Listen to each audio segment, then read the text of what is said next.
Okay, at this time, we're getting an opening statement from Coach Sampson. If there's ever a reason they call it March Madness, we just saw it, Coach. Yeah. Well, first of all, congratulations to Brian, Coach Dutcher, and his kids. First of all, on a great year. I know this was his first year, and for him to win their conference championship and then get to the NCAA tournament, it's an unbelievable accomplishment. So congratulations to them. There's a lot of ways you have to win games. A lot of times you just have to do it from the seat of your pants. We certainly didn't go into this game thinking that offensively this is what we were going to have to do. But I think we said that, what was the number we said, Devin? 24. You know, our three best shooters tonight went 6 for 28.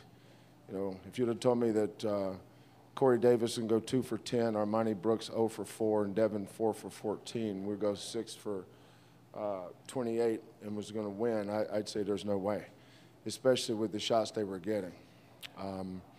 But that's NCAA tournament will do that to you. I've coached in these games, a lot of these games, and I've always thought the hardest one is the first one. If you get by the first one, usually your kids relax and play a little bit better. But difference in this game tonight is we had Rob Gray and they didn't.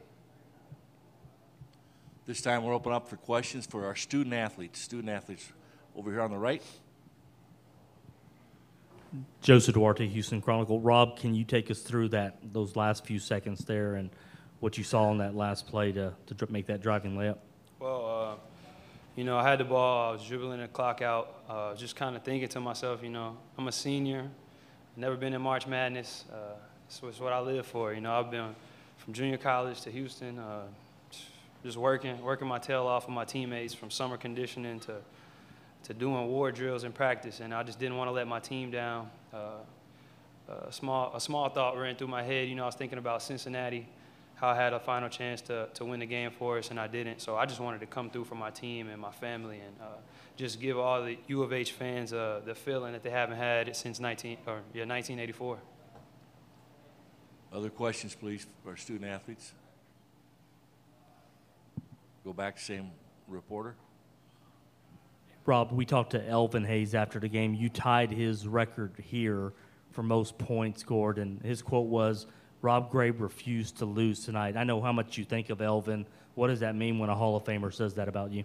Man, it means a lot. You know, ever since I've been at U of H, Elvin's just had nothing but love and great comments to give to me. He gives me great confidence. Just looking back at the records he set, everything he's done in the NBA, and just being a top basketball player ever, for him to just be in my corner and support me so much means a lot. And I will say I should have beat him because I missed 4 free throws. And I just can't believe that. I need to get back in the gym and work on them free throws ASAP. On the aisle.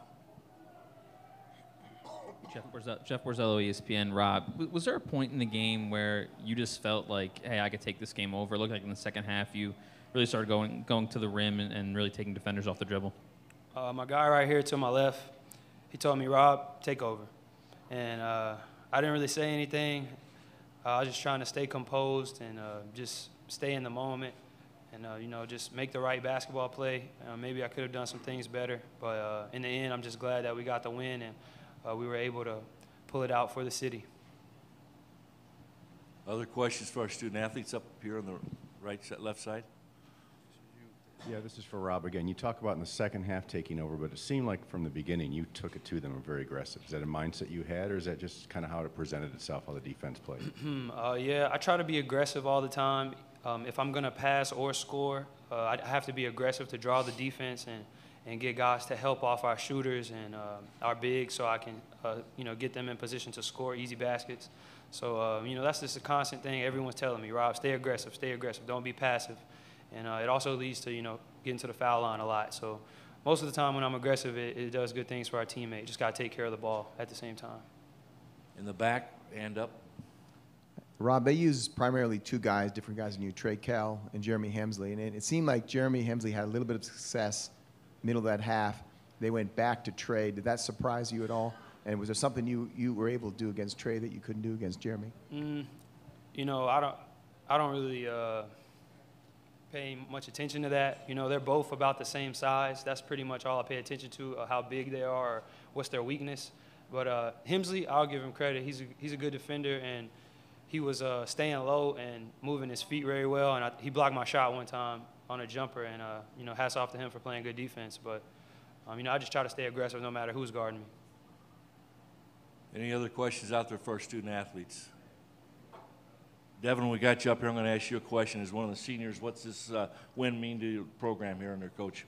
It means a lot to our program, especially sitting next to Coach Sampson. He's a big part of why I'm here. Rob's a big part too. So it's a great win, and we survived to play another day. Okay, anything else for our student athletes? Guys, congratulations. See you tomorrow. Thanks. This time we're going to take questions for Coach Sampson. Please raise your hand. In the back, standing up. Kelvin, could you describe your emotions watching that last sequence go back and forth, Rob, Watson, and then Rob? It's two really good teams that neither one wanted to lose. You know, the way they were defending us, you know, we went a lot to Devin tonight. You know, Devin's a really good shooter. I think he's shooting over 50% for the year. And for those of you that have not seen him, he's one of the better mid-range 15 to 18-foot jump shooters, I think, in the country. I mean, he's a really good shooter. He just didn't make any shots tonight. Corey has made 102 threes this year. He made 102 threes this year and top 15 in the nation. Three-point field goal percentage, but neither one could knock down a shot tonight. But when you're this time of year, you don't keep going back to the well to see if they're going to make one. Rob had it going.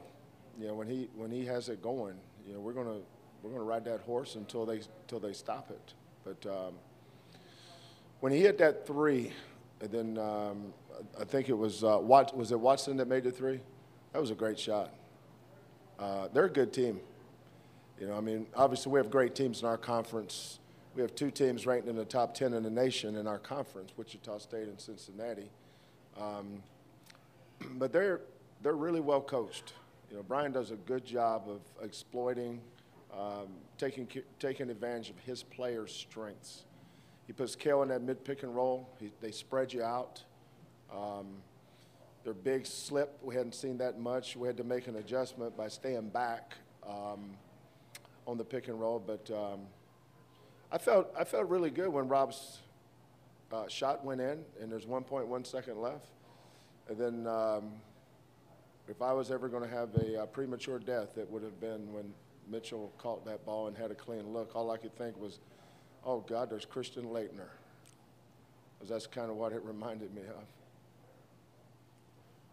But again, hats off to San Diego State. They played great tonight. Other questions for the coach? A couple notes here. Rob scored 21 of Houston's last 22 points in the game, including 14 in a row. And, Coach, you held San Diego State without a basket the last 6:39 of the first half. Yeah, our defense was tough. We had a hard time keeping them off the free throw line, but it was just a rock fight. You know, we're used to being in rock fights. Any other questions here? Okay, go right back, yeah. Kelvin, you had mentioned going into the game just about the opportunities that were here, but to get that win that hadn't been in this program, a tournament win since '84. I mean, what does that do now for the program? Well, I don't really know how to answer the question because I wasn't here in '84, and I've been here since 2014. I mean, we're 1 for 1. Why do you keep bringing up '84? You know, Corey Davis and I got a lot of guys. This is their first NCAA tournament game. I don't know if thinking about how many we've won since 1984 even comes into our. I'm just glad we won tonight. You know, that means that we're 40 minutes away from going to the Sweet 16. You know, we've won 27 games this year. You know, that to me is for, I think it's just more significant. You know, I'm glad we won for, it's been a long time, but, if I'd been here since '84, I'd been on my 5th job by now. I'd have been fired a long time ago.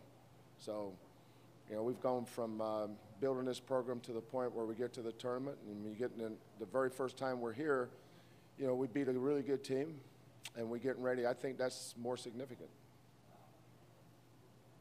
But I'm glad we won, and I'm glad. You know who I'm happy for? I'm happy for all those fans at all those watch parties all over the city of Houston. I'm happy for all those Cougars that the well has been dry for all these years, that have wanted something to support and get behind. I'm happy for Mac Rhodes for fighting to make sure that development center was built. I'm happy for Renaud Couture, our president, and Tillman Fertitta, and Hunter Yurchek, and Chris Pesman, our administration, for giving us the resources to be successful. And I've said this once, I've said 100 times, coaches win games, but administrators win championships. So our administration has started with Mac Rhodes, but they've put us in a position to be successful. And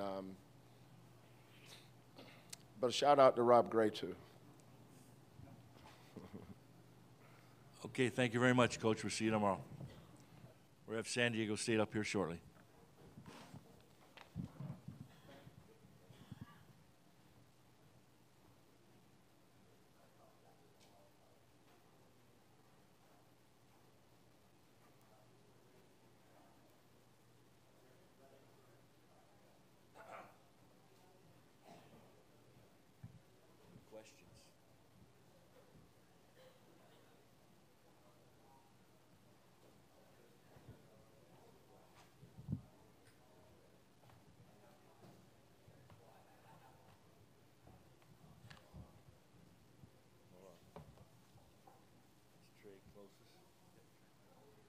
Middle is who? Okay. Far left is who?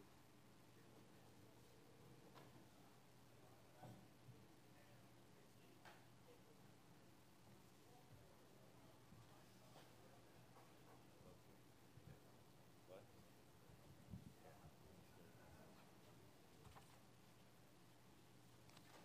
it. Yeah, right.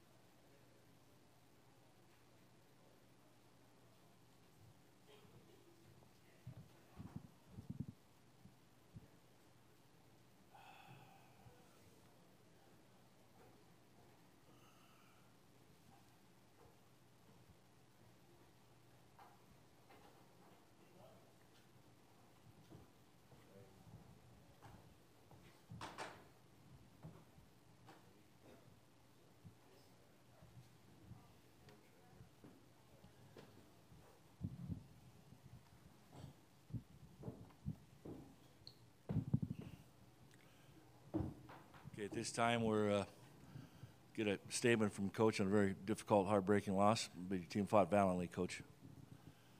It's always bitterly disappointing when a season ends, especially when you feel like you have good basketball left in you.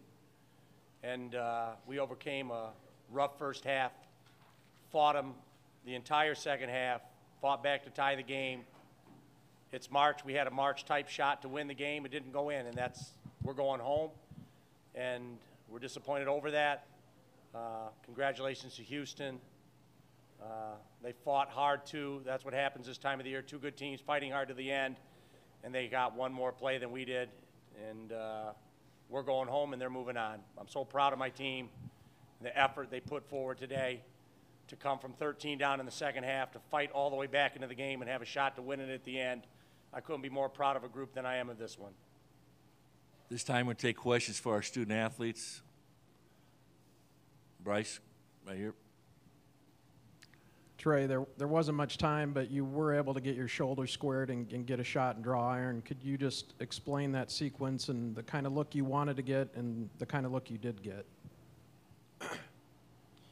Yeah, that we have a play for that. It's called home run. Like you said, I got a good look. Simple read. It's either catch it and throw it to the guy streak into the corner, or if I have a good look, turn around and square up and shoot it. And I wasn't able to knock it down. Another question, Bryce? Okay, in the back, there we go.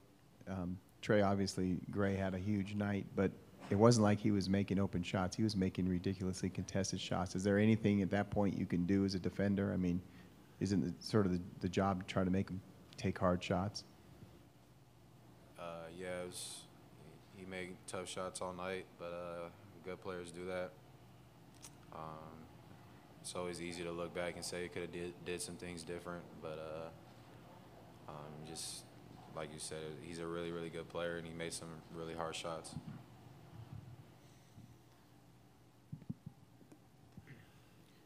Maybe back to Trey.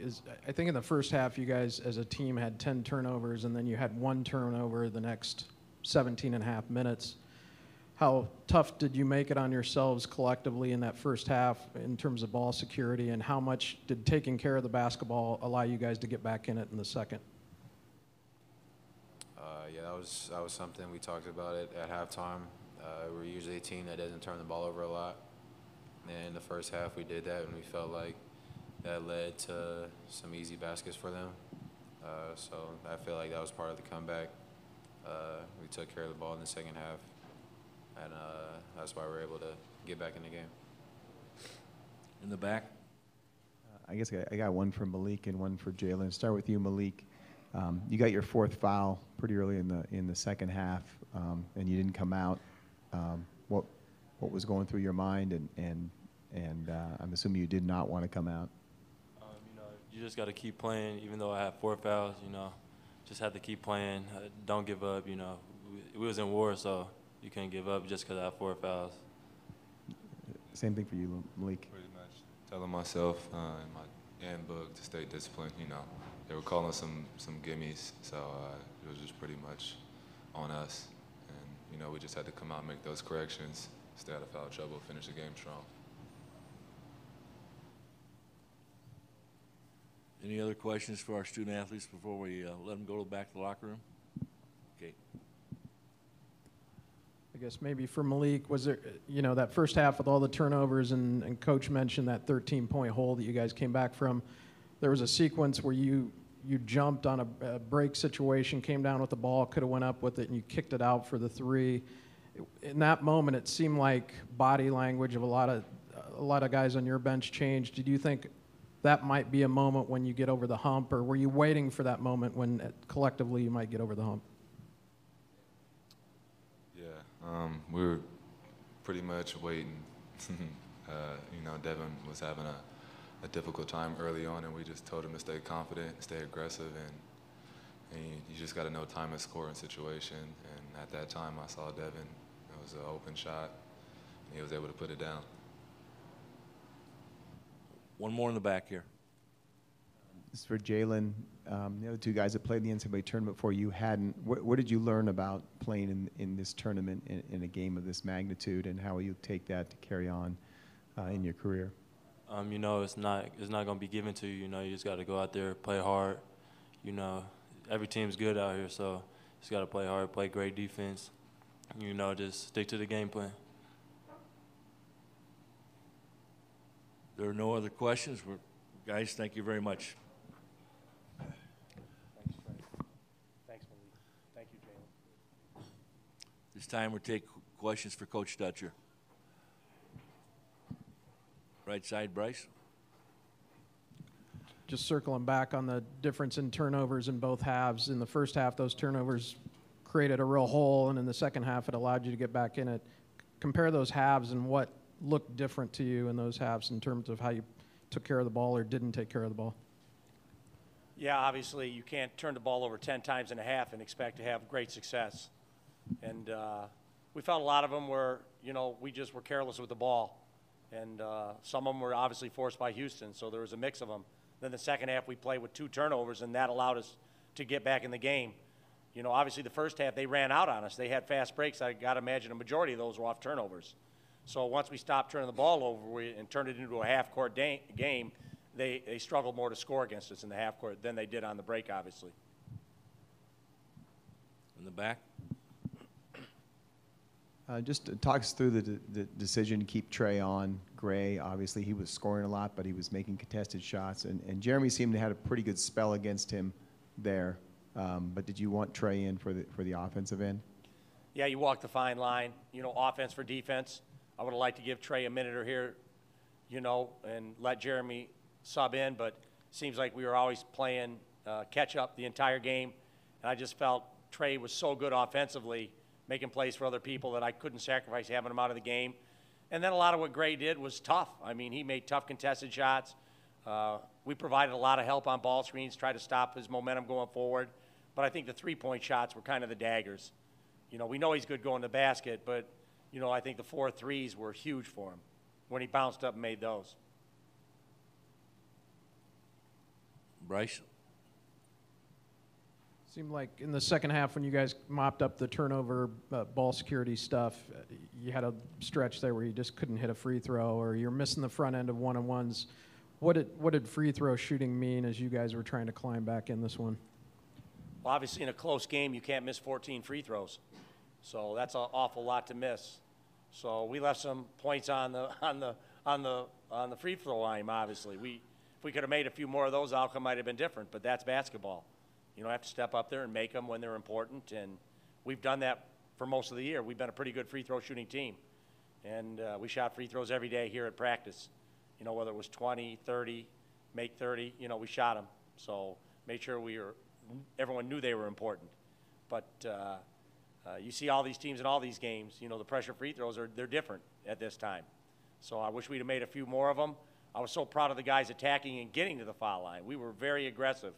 And, in the first half, you come in at halftime and you say, well, what should we be running different offensively? And you think, my goodness, how many layups are we going to get to the rim and not get in the basket? And I thought we had great opportunities.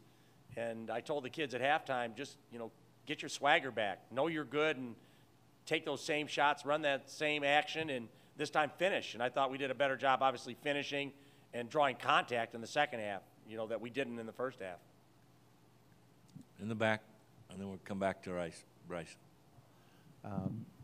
Dutch, is it obviously no loss is fun, particularly in this tournament, but is it better because there's mitigated because of the way you came back and fought back and tied the game, or is it worse because, as you just said, you left a ton of points on the table, you had a lot of unforced turnovers and all the missed free throws that, you can kick yourselves about?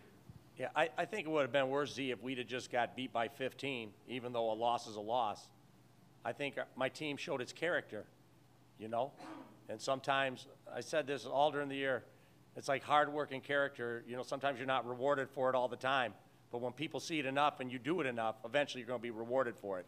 So I think our program showed great character, and that's a great reflection on my 3 seniors that played their last game in an Aztec uniform, and it's a great formula for the future with all these new kids that they got a chance to fight in this environment, know what it's about, and have that hunger to come back and do it again.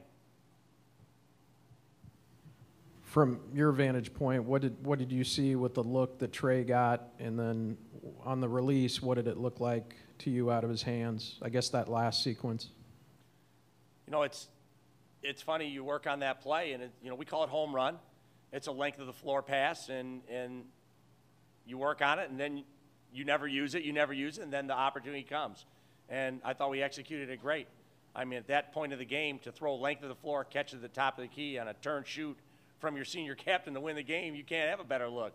So I know Trey was probably heartbroken it didn't go in, but there's no play you're going to draw up to get a better look than that with length of the floor and 1 second to go. So the kids executed it for something they hadn't done all year and did it at that moment, and the ball didn't go in. And that's March. I mean, I watched Loyola beat Miami today and rose up and knocked a deep 3 down, and there's going to be 1,000 of those moments. And the ones that are going to talk about it the most are the ones that go in. And when it doesn't go in, it's heartbreak, but it's March and it's the NCAA tournament, and that's going to happen 8 or 9 more times in this weekend. In the back. Had you not made it to the NCAA tournament, and there was a chance that you could sort of break this chain of having players in your roster who'd played in the tournament before. You might have had nobody left next year on next year's roster. Now that you made it, your first-year head coach, how important is it to your program now to have a roster full of guys, particularly some freshmen, who played in this environment in this tournament? You know, talent is one thing, and we obviously have that. I mean, we have some wonderful players coming back, and desire's another thing. You know, you can have talent, but then you have to want to direct it towards something. And now they have something to direct it toward, which is getting back here. And the route may be different. Maybe we'll be good enough to play Magic basketball all season and get an at-large early, or maybe we'll have to fight through the conference tournament. Every team is different. Every path is different. But like Coach Fisher always says, we have a program now. You know, we're not a one-hit wonder. Been 7 of the last 9 years of the NCAA tournament, and I thought we should have gone 2 years ago when we were 16-2 in the Mountain West, and I think 28-10 overall. So we've had good basketball. We will continue to have good basketball, and we will try to recruit kids that this is the goal, to win titles and to hang banners. And like I said, our goal is to make it to a Final Four, to win a national championship. So was this team good enough? I guess we'll never know, but it was awful good. So all we can play for now at this point is send our seniors off with congratulations and get our underclassmen started to work next week already and work toward next season. Anything else for the coach? Thank you, Coach, for your class and professionalism. Thank you.